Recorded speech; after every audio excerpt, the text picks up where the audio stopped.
Kembali lagi di mata kuliah etika bisnis, di mana pertemuan kita yang kelima ini, kita akan membahas topik tentang etika bisnis dalam pengambilan keputusan.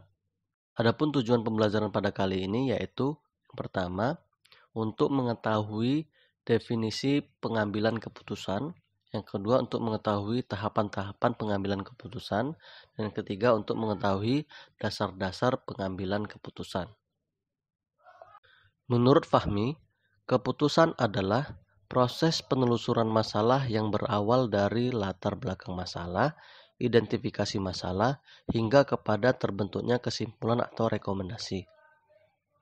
Rekomendasi itulah yang selanjutnya dipakai dan digunakan sebagai pedoman basis dalam mengambil keputusan. Begitu besarnya pengaruh yang akan terjadi jika seandainya rekomendasi yang dihasilkan tersebut terdapat kekeliruan atau adanya kesalahan-kesalahan yang tersembunyi karena faktor ketidakhati-hatian dalam melakukan pengkajian masalah. Kemudian Siagian menyatakan, pada hakikatnya pengambilan keputusan adalah suatu pendekatan sistematis terhadap hakikat suatu masalah, pengumpulan fakta-fakta dan data, penentuan yang matang dari alternatif yang dihadapi, dan pengambilan tindakan yang menurut perhitungan merupakan tindakan yang paling tepat. Kemudian Horold dan Crail berpendapat bahwa pengambilan keputusan adalah pemilihan di antara alternatif mengenai suatu cara bertindak, yaitu inti dari perencanaan. Suatu perencanaan tidak dikatakan tidak ada jika tidak ada keputusan, suatu sumber yang dapat dipercaya, petunjuk atau reputasi yang telah dibuat.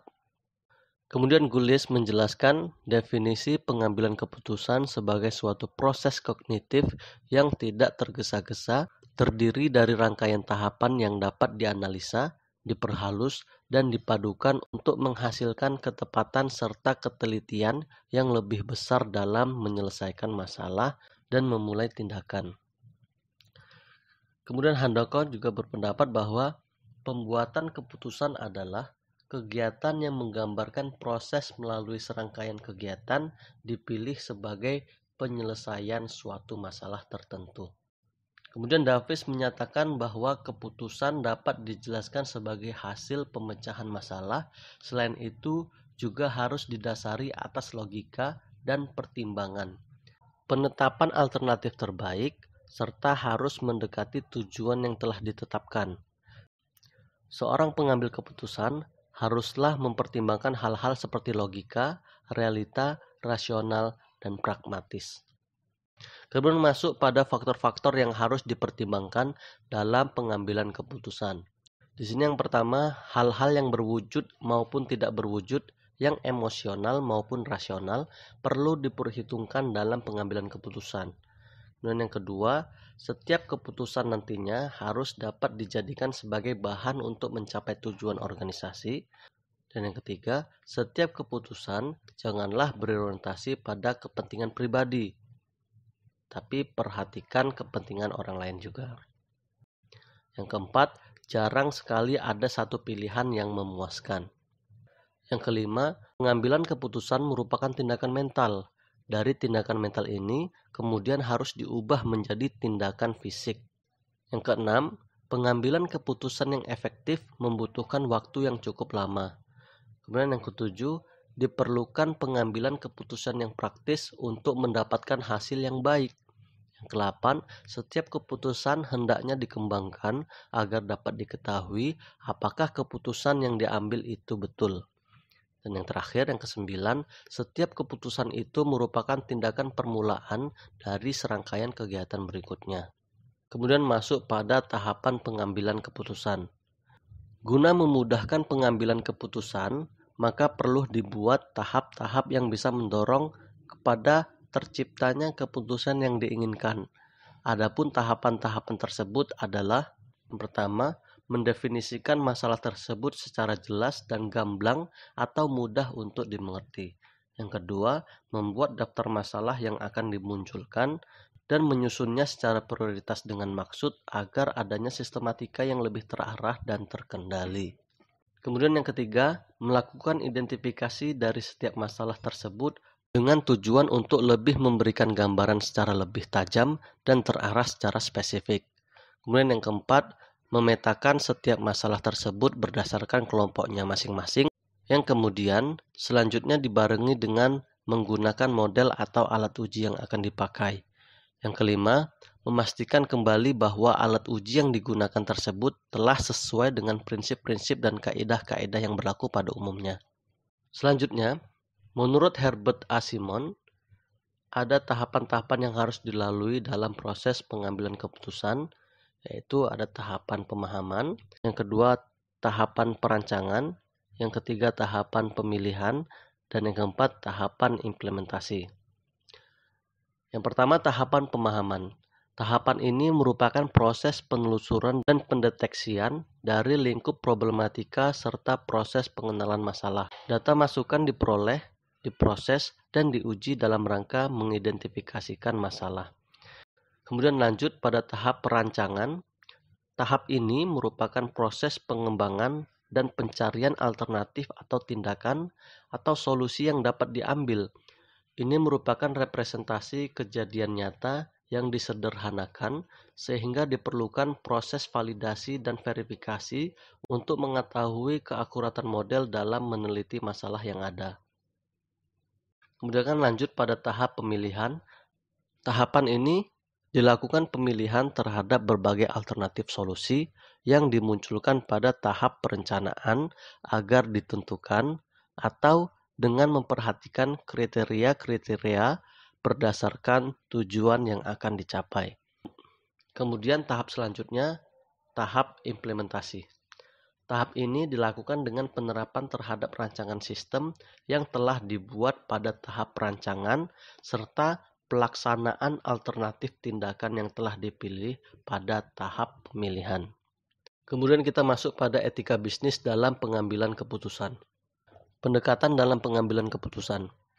Dalam mendukung proses pengambilan keputusan, para manajer menempatkan perspektif etika sebagai penguat keputusan. Selama ini, para manajer sering menempatkan pendekatan normatif dalam setiap pengambilan keputusan mereka. Namun, pada kenyataannya, pendekatan normatif saja tidak mungkin diterapkan. Oleh karena itu, untuk mengambil suatu keputusan menjadi jauh lebih aspiratif, maka dibuatlah pendekatan lainnya, seperti utilitarian approach atau pendekatan manfaat. Pendekatan manfaat yang didukung oleh para filsuf di abad ke-19, yakni Jeremy Bentham dan John Stuart Mill, menyatakan bahwa perilaku-perilaku moral harus menghasilkan kebaikan besar bagi kelompok mayoritas. Keputusan dengan pendekatan manfaat artinya keputusan diambil berdasarkan mana yang lebih tinggi nilai manfaatnya dari dua atau lebih keputusan yang diambil. Kemudian individualisme approach atau pendekatan individualisme. Pendekatan individualisme adalah konsep etika yang menyatakan suatu tindakan adalah bermoral jika mendukung kepentingan jangka panjang individu, yang akhirnya mengarah kepada kebaikan yang lebih besar. Sering, keputusan yang bersifat jangka panjang hanya dipahami oleh mereka yang memiliki pandangan dan pemahaman yang bersifat jangka panjang. Dalam realita, manajer yang sukses adalah yang memiliki pandangan jauh ke depan. Kemudian selanjutnya, moral right approach atau pendekatan hak-hak moral. Pendekatan hak-hak moral adalah konsep etika yang memandang bahwa keputusan-keputusan moral adalah keputusan yang tidak melanggar hak asasi dari mereka yang dipengaruhi oleh keputusan-keputusan tersebut. Pada pendekatan ini, ditekankan tentang bagaimana menghargai hak asasi manusia atau human right sebagai pernyataan bahwa setiap orang memiliki hak asasinya masing-masing dan kita harus menghargainya. Kemudian ada justice approach atau pendekatan keadilan. Pada pendekatan ini, perlu kita jelaskan bahwa pendekatan keadilan atau justice approach menyatakan bahwa keputusan-keputusan moral harus didasarkan pada standar, keadilan, kewajaran, dan tidak memihak. Secara umum, ada 3 pendekatan keadilan yang diterapkan di sini, yaitu keadilan distributif, keadilan prosedural, dan keadilan kompensatori. Kemudian lanjut dasar-dasar pengambilan keputusan. Di sini George R. Terry menjelaskan dasar-dasar dari pengambilan keputusan yang berlaku. Yang pertama, intuisi. Keputusan yang diambil berdasarkan intuisi atau perasaan lebih bersifat subjektif, yaitu mudah terkena sugesti, pengaruh luar, dan faktor kejiwaan lain. Sifat subjektif dari keputusan intuitif terdapat beberapa keuntungan, yaitu pertama, pengambilan keputusan oleh satu pihak sehingga mudah untuk memutuskannya. Kedua, keputusan intuitif lebih tepat untuk masalah-masalah yang bersifat kemanusiaan. Pengambilan keputusan yang berdasarkan intuisi membutuhkan waktu yang singkat. Untuk masalah-masalah yang dampaknya terbatas, pada umumnya pengambilan keputusan yang bersifat intuitif akan memberikan kepuasan. Akan tetapi, pengambilan keputusan ini sulit diukur kebenarannya karena kesulitan mencari perbandingannya. Dengan kata lain, hal ini diakibatkan pengambilan keputusan intuitif hanya diambil oleh satu pihak saja, sehingga hal-hal yang lain sering diabaikan. Kemudian yang kedua, pengalaman. Dalam hal ini, pengalaman memang dapat dijadikan pedoman dalam menyelesaikan masalah. Keputusan yang berdasarkan pengalaman sangat bermanfaat bagi pengetahuan praktis. Pengalaman dan kemampuan untuk memperkirakan apa yang terjadi, latar belakang masalah, dan bagaimana arah penyelesaiannya sangat membantu dalam memudahkan pemecahan masalah. Kemudian selanjutnya fakta. Keputusan yang berdasarkan sejumlah fakta, data, atau informasi yang cukup itu memang merupakan keputusan yang baik dan solid. Namun, untuk mendapatkan informasi yang cukup itu sangat sulit.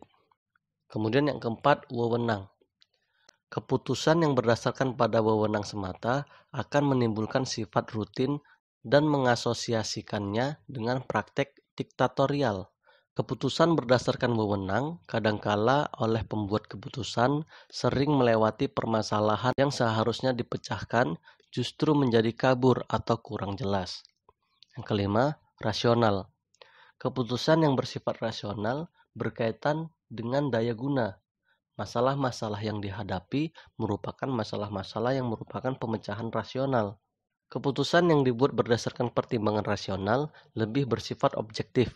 Dalam masyarakat, keputusan yang rasional dapat diukur apabila kepuasan optimal masyarakat dapat terlaksana dalam batasan-batasan nilai masyarakat yang diakui saat itu.